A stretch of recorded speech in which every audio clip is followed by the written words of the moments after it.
Welcome back to Something Ugly About Every U.S. President in U.S. History, a reaction video. Last time I left off with Benjamin Harrison, we're picking up with McKinley. I chose this as the break point because McKinley is considered the first modern president by many people. Annexed Hawaii. William McKinley actually annexed Hawaii. I wanted to put that together. Annexing Hawaii is actually a good thing. I know some people act like it's the worst crime in the history of the world. What basically happened in Hawaii was the Queen tried to overturn the Constitution, which led to an uprising, and the provisional government asked the United States to annex them. Hawaii was situated right in the middle of the Pacific Ocean, meaning it was a lot of countries would probably like to have Hawaii, especially with the modern at the time Navy that were ran on coal, by burning coal. It'd be a very valuable cooling station. So Hawaii, if the United States had annexed, it might have been taken by someone like Japan, Britain, or France at the time, maybe even Germany, as they were trying to get new colonies. Plus, no one in Hawaii really wants to not be part of the United States, as far as I know. I've never heard of a Hawaiian independence group. He supported imperialism even in his presidential campaign and seized Puerto Rico, Guam, and the Philippines after the Spanish-American War. He says rather than freeing them, that's what I cut off. McKinley did not want the Philippines. He actually said at one point he wished that Dewey had left after winning the Battle of Manila Bay. In fact, the most he actually really wanted to begin with would have been a coaling station on the Philippines, maybe one island, and there's hundreds of islands in the Philippines. But his issue was he thought that the Philippines might be taken over by another power or even split up among several other powers. Because if, say, Britain, France, Japan, Germany had all decided, hey, let's split these islands up, it'd been hard for the United States to do anything to stop it. He also set the Philippines on their way to becoming a free nation. The final act making them a free nation was signed by Franklin Roosevelt, I believe, in 1937. So he didn't want the Philippines. He set them on their way to freedom. People in Puerto Rico do not want to be free from the United States.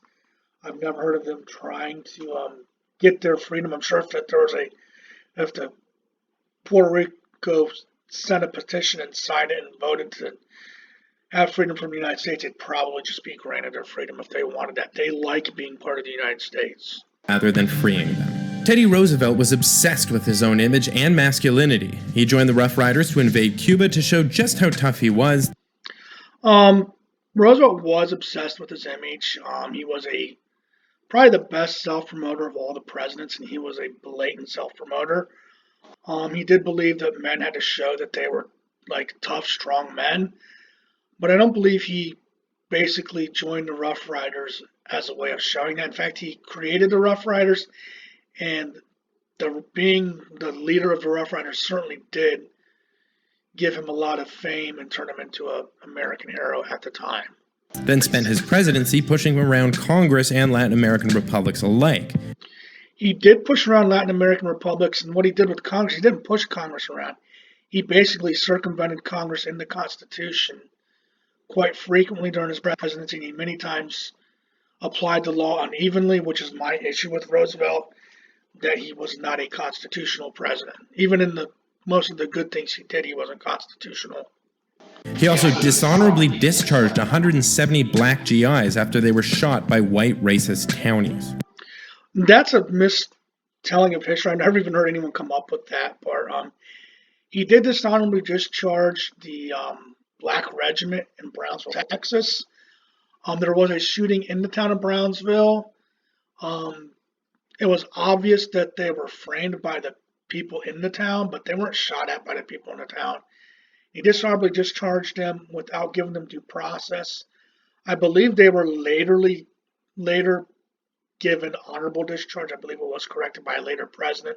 I can't remember which one.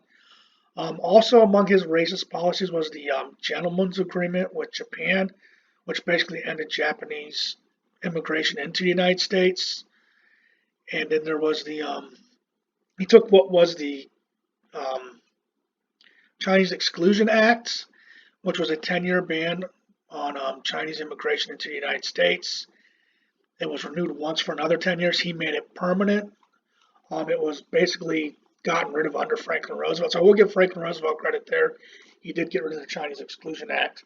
So Teddy Roosevelt does have some issues when it comes to racism, which is these are generally not discussed by him. Most of his fans just completely act like it never happened. Fact. Not enough? He was also expected to follow in the footsteps of his mentor Teddy Roosevelt, but deviated from Roosevelt's policy so extremely that the Rough Rider left the Republican Party to form a new one. The fat part, I think, is kind of, you're going to crack on the way someone looks as president.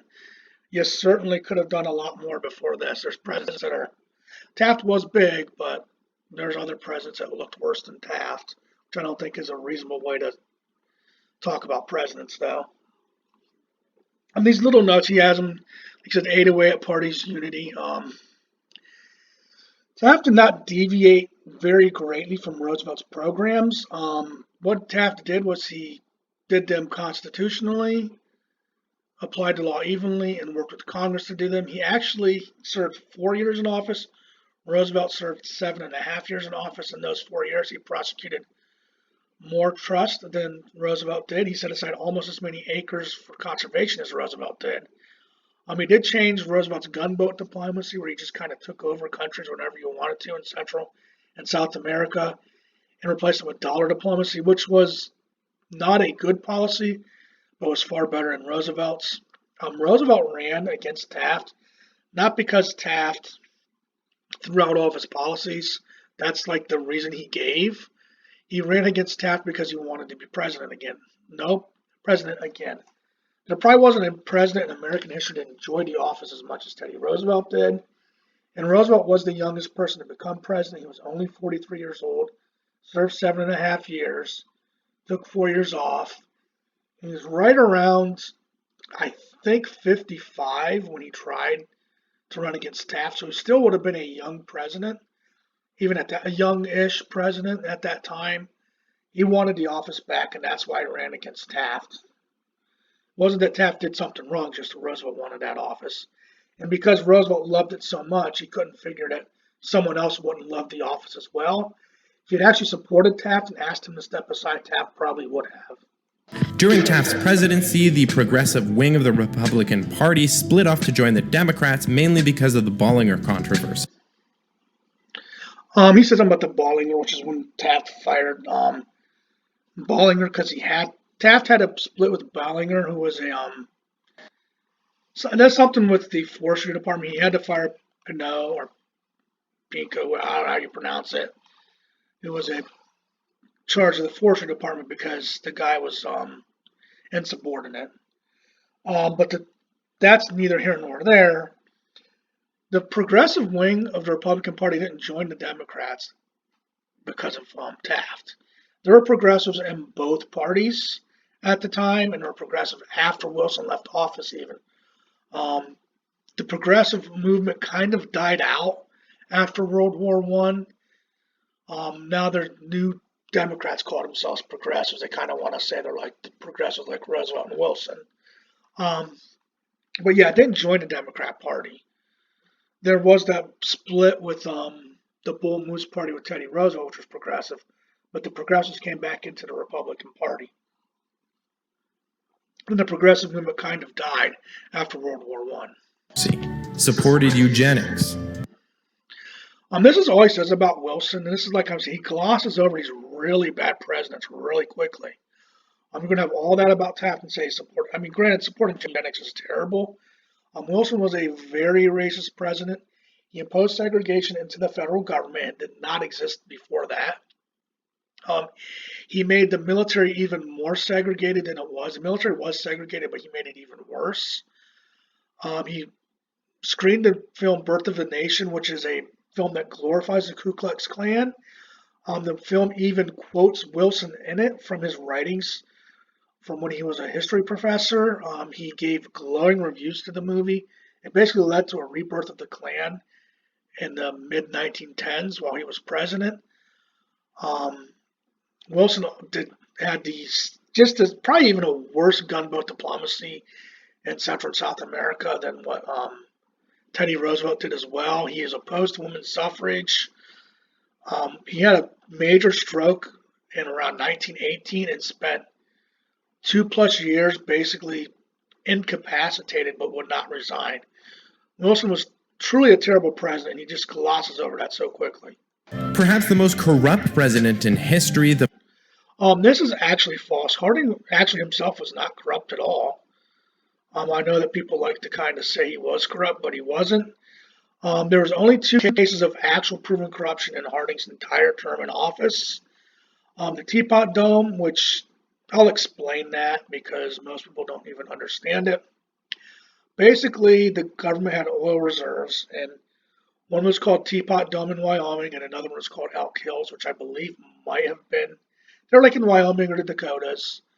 And when Wilson was president, they passed a law saying that they were going to lease these out because there were properties owned adjacent to these reserves that were draining the oil out, and they figured they might as well lease it and get something out of it rather than let the neighboring properties drain it out and have nothing to show for it. Well, when it was passed at the end of Wilson's term, well, under Harding, they decided to lease these, and because the Secretary of Interior would make more sense than the Secretary of Navy, they transferred the lease options basically over to the Interior to do. The Secretary of Interior leased the properties without competitive bidding, and the people he leased them to ended up giving him loans. So basically, he took loans for the leases. So he was corrupt in that manner. Although there's really no proof that the government was defrauded of any money in the whole situation. Plus, it wasn't even a big deal at the time. Even when it was in Congress being debated in 1926, most people just didn't really care. It wasn't a big deal. Historians have made this into one of the biggest acts of corruption ever. It really wasn't. The other time, this wasn't found out until after Harding died, so he couldn't do nothing about it because he died before it became known. The other corruption that was proven was in the Bureau of Veterans Affairs. I said that backwards at first. There's a guy named Charles Forbes who was originally put in government by Wilson. Harding, when he created the Bureau of Veteran Affairs, he moved him up to the head of the Bureau, and he was basically selling government supplies under cost and taking kickbacks. When Harding found out, he slammed him against the wall in the White House, called him an SOB, and fired him, and the guy skipped the country before he could be prosecuted.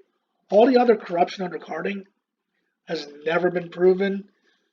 It was just kind of made up in a couple of books written by a con artist named Gaston Means.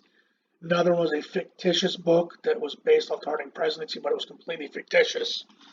So the corruption is widely overblown under Harding. history, the most prominent of his scandals was the Teapot Dome scandal, in which members of Harding's administration were caught taking bribes from private corporations to lease oil reserves in Wyoming. Failed to act during the Great Mississippi Flood of 1927, then... Actually, this is another completely mistelling of history. Before the Great Mississippi Flood of 1927, no president had ever acted when there was a natural disaster. Coolidge actually did act. He sent Herbert Hoover to the area, who was known as a humanitarian. And when there was basically a bill in Congress as to how much money the federal government should spend to help flood victims, which they never spent money before that. The highest suggestion out there by anybody was $1.4 billion. Well, the entire federal budget, not counting whatever this expenditure would be, was $3 billion. So they basically were going to increase the federal budget by 50% for a natural disaster. The compromise bill was $500 million, so still $500 million, which, if you adjust for inflation, it was the biggest expenditure ever for a natural disaster until the Hurricane Katrina came along, the spending for that. So he actually did quite a bit during that. So it's a mistelling of history because he didn't do the 1.4 billion. They say he didn't do anything because a $500 million is nothing, especially when you consider at the time that that was a huge amount. It added 1/6 to the budget that year. Truman then helped to build the economic policies that created the Great Depression and the 1929 stock market crash. This one is completely false. What caused the Great Depression, what caused the stock market crash, was that the Federal Reserve started jacking up interest rates and tightening the money supply. In fact, from 1929 to 1933, they tightened the money supply by 33%. That caused the crash. And the reason why the Depression was so long was because of bad fiscal policies under Hoover and Roosevelt. So yeah, he did not, no way did Calvin Coolidge actually cause the Great Depression.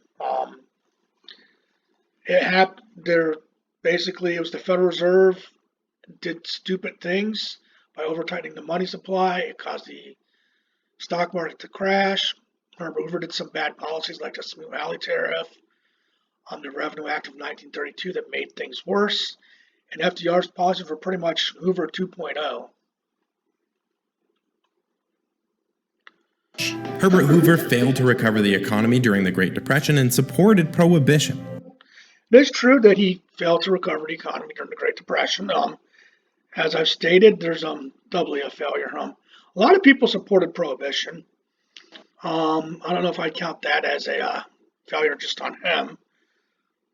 I don't know if that makes him doubly a failure. One of the greatest presidents in American history. Notice that this is the only president, you can watch the other video, where he puts out the caveat that they were a great president. Nobody else he does this for. He doesn't do it for Washington. He doesn't do it for Lincoln, but he does it for Franklin Roosevelt. I think it gives you a view into this guy's politics, even if you don't watch the more modern presidents. FDR is not without his faults either. He married a distant blood relative and proceeded to have several extramarital affairs. Also, there were the Japanese internment camps.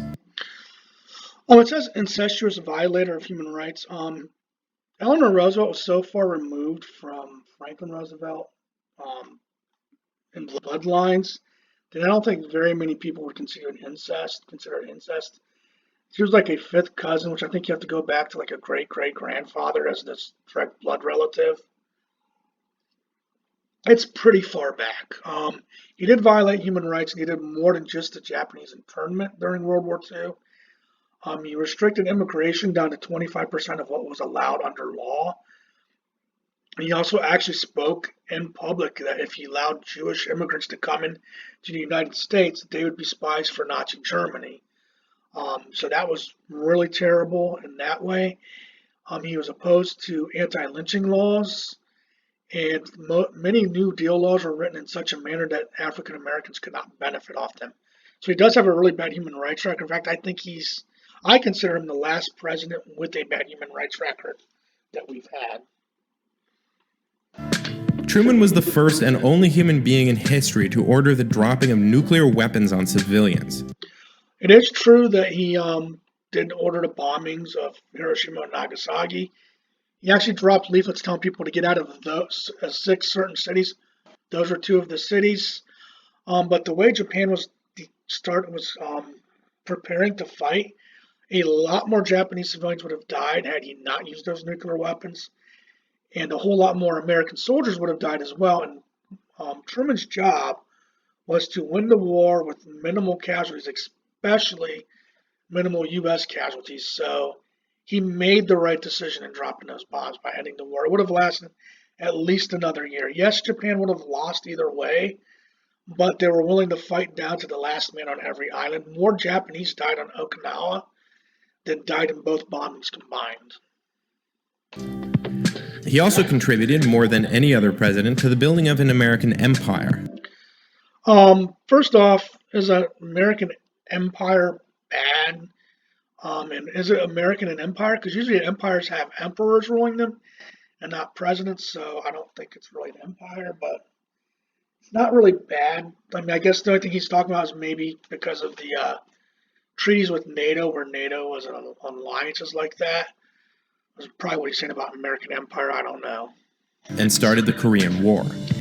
He did start the Korean War. That is where I go against Truman more than anything. He started the Korean War, which could have been avoided, but one of his aides misspoke. He also pulled back support for the Chiang Kai-shek, which pretty much ended up helping Communist China take over the whole country. Eisenhower started the Vietnam War, threatened to use nuclear weapons to end the Korean War, and developed plans to blow up the moon. First off, the moon thing, I don't know where he gets that from. I think maybe he watches too many movies. That sounds more like a plan that Dr. Evil would have in an Austin Powers movie. I doubt any president tried to just blow up and obliterate the moon. Eisenhower did not start the Vietnam War. When Truman was president, the United States started sending military supplies and backing to Vietnam, and they even sent advisors over there. Under Eisenhower, the program did grow a bit, but it was pretty much the same program he got from Truman that he gave to Kennedy. There were no combat troops in Vietnam before John F. Kennedy was president. He didn't plan to nuke Korea. He threatened that as a way of basically ending the war. Like, he made it sound like he might go nuclear to win the war, which basically led to a situation where South Korea stayed free and North Korea unfortunately stayed the way it was. Basically, it was kind of a smart thing to pretend like he might go that way, but he really wasn't ever going to do that. He's basically bluffing, and the bluff worked. He also authorized the CIA to take out the democratically elected leader of Iran and install the Shah, creating a lasting rift between Iran and the United States. This is another complete and total mistelling of history. The leader of Iran was not some great democratic leader. The Ayatollahs who are in charge of Iran now had assassinated the previous prime minister, and that's how the then current prime minister, Mohammad Mosaddegh, if I'm pronouncing that right, Mosaddegh, rose to power. Basically, the Ayatollahs killed the guy before him. They assassinated him. He was also close to the Tudeh party, which was basically a Soviet-controlled party within Iran, and he was close to the Ayatollahs who run it now. And he called it postponing the elections, but he canceled elections because he knew he couldn't win a democratic election in the country. So realistically, this guy was no democratic leader. He was a dictator. And if you look at what Iran was in the 70s before the Ayatollahs took over for the Shah and what it is now or after, it was, granted, I'm not saying the Shah was great, but he was 100 times better than what they have right now. And you'd have just had 20 more years of the Ayatollahs if not for Eisenhower. So Eisenhower made the correct decision in helping the groups that wanted to get rid of the Ayatollah-backed prime minister that was already in power there. Failed to get out of Vietnam. This is kind of one where he did actually send the first combat troops into Vietnam, but he also had a plan that was calling for withdrawal from Vietnam and to get out completely by 1965.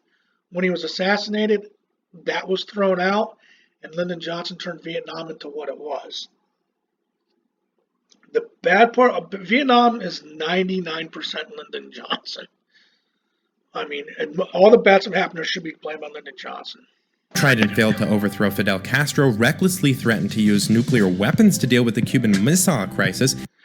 He was actually right in the way he dealt with the Cuban Missile Crisis. Once again, I don't remember he actually threatened to use nuclear weapons, although it was tense and people thought it could lead to a nuclear war. But what he did was he negotiated behind the scenes to get those weapons out of Cuba. Now, he did make the deal where the weapons that were in Turkey would be removed too, but that did make sense. Because if you couldn't have weapons in Cuba, if that was intolerable to the United States, you couldn't have nuclear weapons pointed at Russia from Turkey, which bordered the Soviet Union. So that was a fair deal that he made, and we couldn't have those weapons sent in Cuba because when the Soviet Union crumbled, they would have been Fidel Castro's nuclear weapons. So he did the right thing. Even if you don't like Kennedy, you have to give him credit for his handling of the Cuban Missile Crisis, because there was a lot worse that could have happened then. There are some people that wanted to completely capitulate to the Soviet Union, and there were others that actually were urging him to just go in and attack right off the bat, and he didn't do that. He handled that very, very well. And humiliated the First Lady with near constant philandering. It's true he had a lot of affairs. Franklin Roosevelt actually died in the arms of his mistress.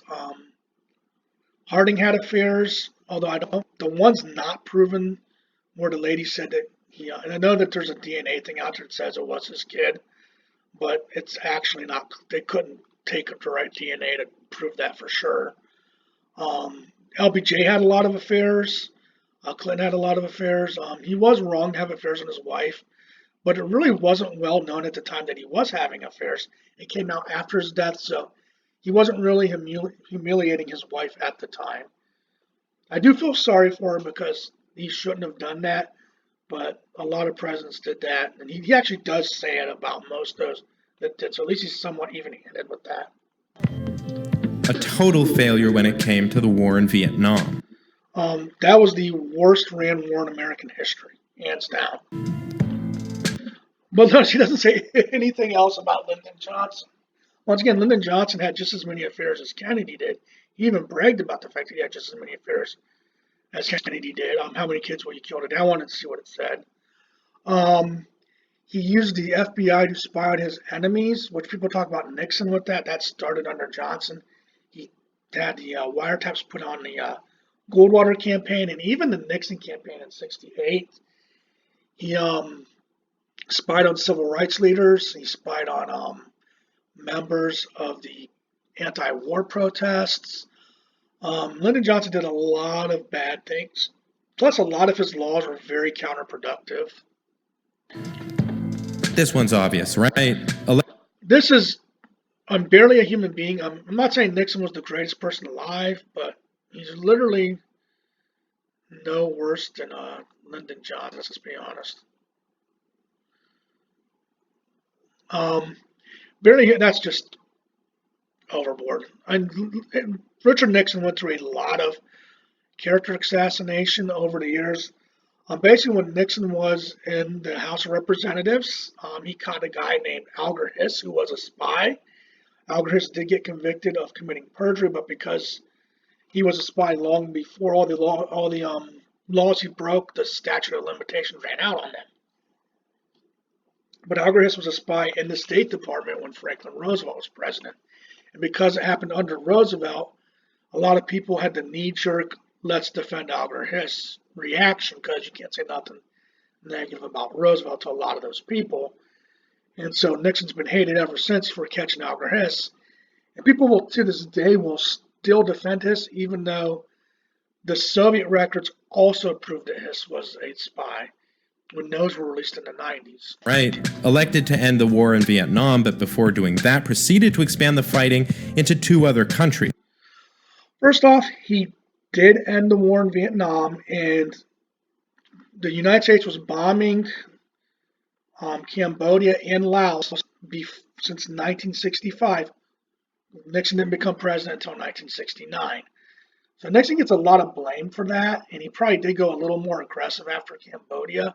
But Cambodia was a communist country that was aiding North Vietnam and the Viet Cong, and which was costing the United States soldiers lives. He did what he did to help the soldiers on the ground, which was correct. There was Watergate. Watergate is bad, but Nixon's far more than Watergate. Southern strategy. Southern strategy is another big myth. The myth of the Southern strategy is that the Republicans decided to, in 1968, actually in 1964, I think it's 1968, Nixon, take the strategy that failed the Democrats for decades as their own political strategy, which makes no sense. The idea is that the Republicans decided to do all the racist stuff the Democrats had done before Truman, being anti-civil rights, as a way of courting Southern voters. This is actually kind of false. If you look at it, in 1928, Herbert Hoover won several Southern states. Eisenhower won several Southern states. All this stuff happened before the Civil Rights Act of 1964. Eisenhower and Hoover both did better in the South than what Nixon did in 1968. And Jimmy Carter won every southern state except Virginia in 1976. And Bill Clinton was still winning southern states in 92 and 96 when he ran. So the idea of a southern strategy by Nixon that was to be racist is actually a complete fallacy. Only one Southern Democrat senator switched from being a Democrat to a Republican, and that was Strom Thurmond's. So this wasn't this big switch where all the racists ran to the Republican Party. All those racists stayed in the Democratic Party. They eventually died off. I mean, Senator Byrd, who was the president pro temp of the Senate as a Democrat at the beginning of Obama's term, died in 2010. That guy recruited his own Klan chapter. And I think he was I can't remember, the Exalted Cyclops or something was the title he had. So the Southern strategy is 100% a myth. The Southern strategy that Nixon had was that with the Democrats no longer using Jim Crow practices as a way of, eliciting votes out of Southerners, they would actually try to get Southerners to vote for them based on other issues. Since both sides were now for civil rights, that was no longer a division issue. So the Republicans were for stronger national security, which a lot of the Southerners were for, more fiscally conservative and things like that. That was the Southern strategy. And it didn't happen, and the South changed. You can't tell me that the South didn't change between 1964 and the first time the Republicans won a solid South was 2000 under George W. Bush. And the legitimation and empowerment of Henry Kissinger, one of the worst human beings to ever walk the earth. I've never heard anyone talk about Kissinger that way. Most people actually admire Kissinger. He's generally seen as one of the best Secretary of States of all time. So, I guess I think that's kind of a political thing with this guy. Although never made to stand trial, the two almost certainly committed more war crimes than you could name. Gerald Ford. This is another big issue I have with this guy. Saying that a U.S. president committed a war crime, actually, what that does is it minimizes true people who committed war crimes. When you say Nixon committed war crimes, which he most certainly did not, you're kind of minimizing the fact that people like Adolf Hitler actually did commit war crimes. I mean, there was no genocide under Richard Nixon. They didn't go out and try to just kill everybody of a certain race. And so there was no actual war crimes under Richard Nixon. Now, there were some bad things that were done in the Vietnam War, but those bad things were happening even before Nixon became president. When John Kerry, who a lot of Democrats love, testified about things that were happening, that stuff all happened when Lyndon Johnson was president, not when Richard Nixon was president. And I'm not excusing it, but if some bad things happened, once again, what's happening on the ground, you can't blame the president for every action that happens on the ground in a war. Could name. Gerald Ford is well known to be a failed president. What is little known about him is his role in aiding the invasion of East Timor. This is another one, war criminal. I mean, plus most people don't consider Gerald Ford to be an actual failed president. They might generally considered to be average to mediocre. He only served 2.5 years. Not a war criminal. Basically, the idea here is that because he didn't stop the invasion of East Timor, he's responsible. Well, are we going to? Well, guess what? There's a lot of horrible things that happened in the world where our presidents didn't stop them. Look how long it took before the United States went after Hitler. It wasn't until Germany declared war on the United States. What about all the terrible things that Stalin did? And Stalin was an ally of Franklin Roosevelt. What about the stuff that happened in Sierra Leone and Darfur under Bill Clinton? Is he responsible? Of course Of course they're not responsible. You can't blame someone because something happened while they were president. Which involved multiple incidents of indiscriminate mass slaughter and rape of civilians, including children. One of the most underestimated presidents in modern history, but it's fair to say he bungled the Iran hostage crisis and could have done a lot more to prevent the 1979 energy crisis. That's all he says about Carter. I think he's being very easy on Carter. Carter backed the Ayatollahs in Iran. He basically put the backing towards them, which led to their uprise. Communist China over Taiwan. Pol Pot over Vietnam when they had a war. the groups that became the Taliban and the Sandinistas. So he backed a lot of terrible regimes.